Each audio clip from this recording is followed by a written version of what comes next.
Hello everyone, today I'm going to show you how to add money to your crypto.com wallet. Make sure to watch the video to the end, not to miss any important details. Like and subscribe. So as you can see, currently we have our main application, and then from here you're going to simply click on the button that says trade. Once you go that, it will say buy crypto and sell crypto, so simply click on buy crypto. Now from here, you're going to select whatever cryptocurrency you would want to buy, since that is the only reason that you will use the money that you're going to deposit into the app anyways. So for example, it's going to collect Bitcoin.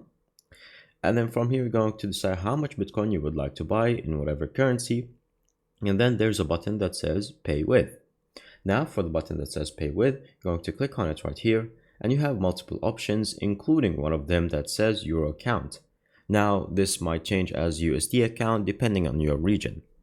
Since you have that, all you have to do is click on deposit.